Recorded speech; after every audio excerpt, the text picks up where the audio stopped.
back to the office so that they look at it, the ESCO looks at it before they come up.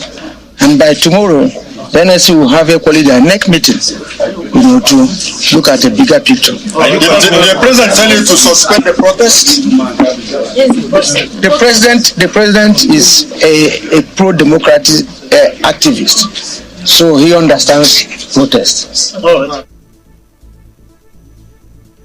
Meanwhile, yesterday, unions followed through on their plans to protest nationwide over the economic hardship triggered by the removal of petrol subsidy. The organized labor, including NLC and the TUC, alongside other affiliate unions, protested in the FCT, Abuja, and other states of the Federation, including Lagos, Abia, Plateau, Kaduna, Kano, Rivers, Zamfara, Katsina, Cross River, Ebonyi, Enugu, Kwara, Ogun, Imo, Ondo, and Edo states. The NLC president led the protest in Abuja. We demand the immediate implementation in good faith of all resolutions with Congress jointly signed with the government and TUC. Immediate reversal of all anti-poor policies of government, including the recent hike in PMS price, school fees, and VAT. The Senate has set up a committee to dialogue with protesting unions who broke down the first gate of the National Assembly complex. The protesters in their hundreds marched from the Unity Fountain in Abuja to the complex in demonstration against what they called anti-poor policies of the President Bola Tinubu administration. Upon their arrival at the NAS complex, the protesters pulled down the first gate of the complex and marched into the premises. Senate President Godswill Akpabio immediately entered into a closed-door session with the lawmakers. Senate Chief Whip Ali Ndume, who is in charge of the new committee, and Senator Ireti Kingibe later met with protesters at the National Assembly. To call off the strike and give us 1 week, and we will report progress, and if you are not satisfied with the progress we are making, then you can take further action. This should serve as a warning to the presidency, to the National Assembly, to everybody. Then if nothing very tangible comes out of our effort, then you can take action. Just give us a chance to get involved, just a little chance, and we will make sure if things are not resolved in your favor, I am representing you. You can trust me. The TUC president spoke to newsmen afterwards. But when we are in that meeting, we assess what you are telling us. When you are in that meeting, we look at everything. Those things, are you really serious about this, or is it just a jamboree? And we will also address Nigerians. So they have said 1 week, so we will go back now and we will re-examine the situation and we will communicate to Nigerians. In Rivers State, the protesting organized labor marched from the Labour House to the Government House in Port Harcourt and submitted a 5-point demand to the state government, asking that it be transmitted to the federal government. They were received by the Chief of Staff to the Government House, Chima Amadi, who represented Governor Siminalayi Fubara. His Excellency has assured that he feels the plight of his people, the pains that our people are going through, that he feels it as your leader, as your servant, and has asked that I should appeal to each and every one of you to be patient. At the state level, he has asked that I should assure you that he is restless and he is ever willing to do everything within his power as the governor of Rivers State to ensure that the challenges that are being felt by not just only members of the labor, but the generality of the masses of Rivers State are properly addressed. Earlier, the chairman of the NLC in the state, Alex Agwanwo, read the demands of the protesting workers. We ask for immediate implementation in good faith of the resolutions with the Congress jointly signed with government and TUC. We request for immediate reversal of all anti-poor policies of government, including the recent hike in PMS price, school fees, and VAT. We ask that our local refineries in Port Harcourt, Warri, Kaduna should be fixed immediately. Mr. Agwanwo also called for the reversal of what he called anti-people policies. The federal government are called appropriate to recognition and support to the Presidential Steering Committee and the work of its committees, and will ask for the President to put to stop of all inhuman actions and policies of government. Your Excellency, these are our demands, not limited to this. They will present this to you, almost to His Excellency, the President of the Republic of Nigeria, Ahmed Bola Tinubu. The TUC chairman in the state, Foster Onyefuru, also spoke. Labour will not fold our hands and continue to allow the government to conquer us. This is just a one-day warning to stop the government from ambushing Labour and ask them that they should do everything possible to ensure that the ongoing negotiation is landed to a win-win. If that does not happen, we won't have any choice than to deploy our union's might to protect our members and Nigerians as a matter of right. Correspondent Shebiru Wari reports that the NLC members and its affiliate bodies attended the one-day protest in their uniforms. Over 6 security patrol vans were on ground to ensure the protest was violence-free. In the meantime, some commercial drivers in Port Harcourt want the labour unions to extend the protest and avoid compromising their demands.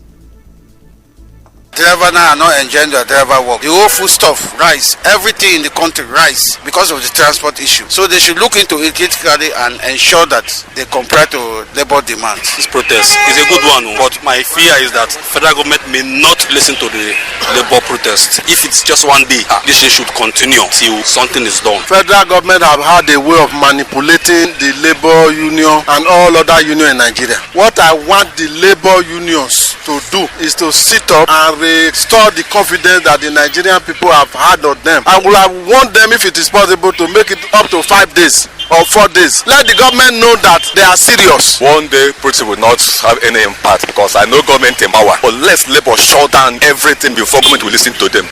In another development, the federal government has filed a contempt proceeding against the labour unions for allegedly defying an order restraining the unions from embarking on any industrial action. Elsewhere, the aggrieved staff of the Nigerian Upstream Petroleum Regulatory Commission picketed the Commission's head office in Jabi, Abuja yesterday, demanding the immediate sack of the Chief Executive, Gbenga Komolafe, over alleged fraud and abuse of office. The protesting staff, dressed in black and red attire in their hundreds, placed a casket bearing RIP fraud at the main entrance to the office complex in Jabi, Abuja. They called on President Tinubu to sack Mr. Komolafe, order him to resign, to pave the way for an urgent, unrestrained forensic audit of all contract processes and payments by the Commission under his watch. In Port Harcourt, the zonal chairman of the Petroleum and Natural Gas Senior Staff Association of Nigeria in the Nigerian Upstream Petroleum Regulatory Commission, Maman Jimkuta, tells our correspondent that members have been asked to leave the terminal and stop lifting crude. Mr. Jimkuta said the protest will last for weeks if the federal government refuses to address their demands. Without us, there will be no lifting of crude oil. So that means there will be no income for the nation. We have directed all our members that are working in the terminal to come out with immediate effect. So as it stands now, there will be no lifting of crude oil today in Nigeria. This protest will be sustained. When this organization was DPR, if you see our production and you see the production now, you see that we have dropped by over 40%. This drop is caused by him because he's not focused on operation, he's focused on giving contracts to friends and families.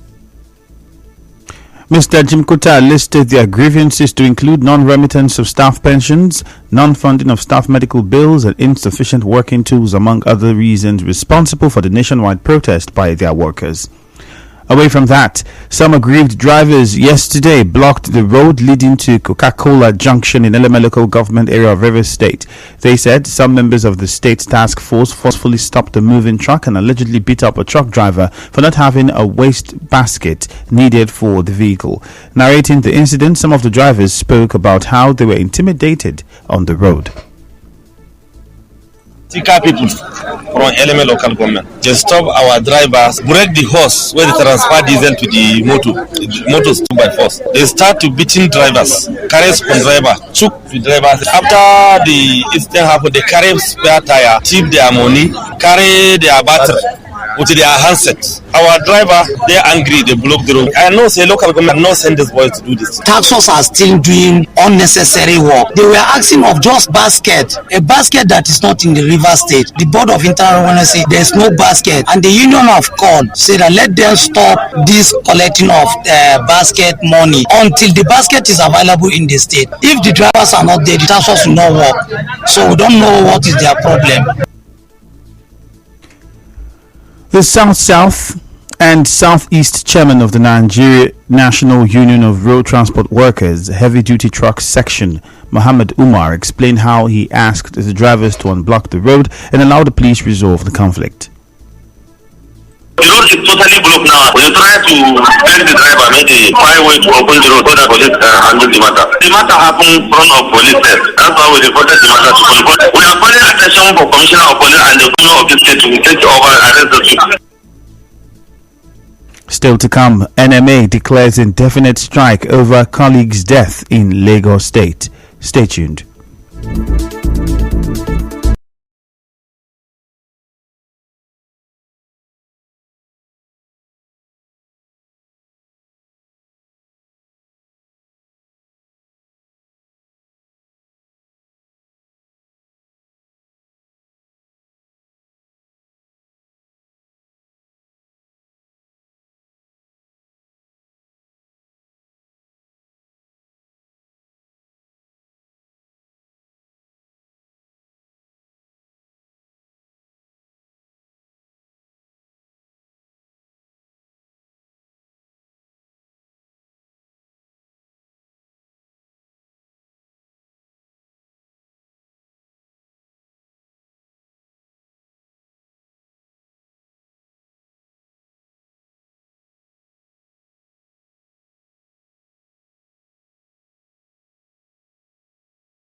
Of ministerial nominees in Nigeria's Fourth Republic from 1999 to date.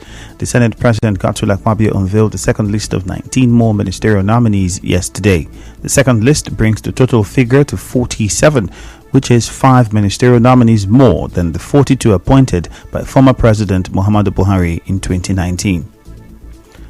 A coalition of human rights groups and community organizations have called on the Rivers State government to consider paying the 9 months outstanding salaries of the sacked Ignatius Ajuri University of Education workers. Speaking at a media briefing in Port Harcourt, Charles Inkotaria, who spoke on their behalf, charged the university management to set up a panel that will investigate alleged irregularities and extortion of the former university staff members. The university management, led by Professor Oke Onochukwu, should immediately constitute an in-house panel of inquiry to identify people involved in the extortion of newly employed staff as claimed in the media space by some of the stakeholders. Those with complaints should be bold enough to come forward with any evidence at their disposal that can aid the above investigation and possible refund of the said monies. Mr. Inkotaria also urged Governor Fubara to facilitate the review of the employment process and to cover the manpower gap at the institution. As a coalition group in Rivers State, our in-depth investigation shows Rivers sons and daughters were recruited and deployed. These people have since resumed work and have been reporting for duty. Amidst hardship and scarcity, we advise Sasimilai Fubara to consider paying the 9 months outstanding salaries of the sacked workers, especially at this critical time. The governor should conclude the said review of the employment process on time and chart a way forward to cover the prevailing gap in the university. He further advised mischief makers to desist from misguided utterances and approaches. In other news, the Nigerian Medical Association Lagos State chapter has directed all the doctors working in the 3 local government hospitals on Lagos Island to begin an indefinite strike over the death of their colleague, Wairi Diaso. The NMA also declared a 5-day mourning period in the state and asked doctors in the other government-owned hospitals to scale down activities as a mark of respect for the dead colleague. The association said Dr. Diaso died yesterday at the General Hospital Odo, Lagos State, after she was trapped in the elevator for more than 40 minutes before she was rescued, and there was no blood available to resuscitate her.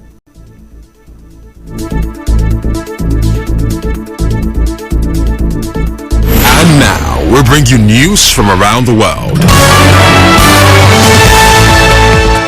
The United States has ordered the partial evacuation of its embassy in Niger following last week's coup. Hundreds of foreign nationals have already left the country, and on Sunday, protesters attacked the French embassy.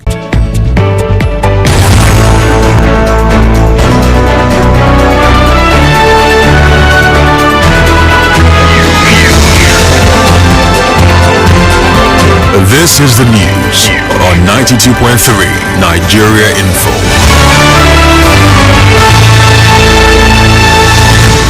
On the news this morning, you heard President Bola Tinubu says the Port Harcourt refinery will start operations by December 2023. The NLC is to hold their executive meeting today to assess the protest. The federal government has sued organized labor over yesterday's protest. Aggrieved staff of the Nigerian Upstream Petroleum Regulatory Commission have picketed the Abuja office with a casket. Truck drivers have blocked the Element Road at River State yesterday after an altercation with the River State Task Force. President Tinubu has set a new record for highest number of ministerial nominees. NMA has declared an indefinite strike over colleague's death in Lagos State. On the foreign scene, the US has announced a partial evacuation of Niger embassy. The news was edited by Choma Ezenwafo. Cloudy weather is expected in Port Harcourt this morning. Peace is the path to the prosperity of a nation. Let peace reign. My name is Ifeemi Andrew. Thank you for your time. Good morning.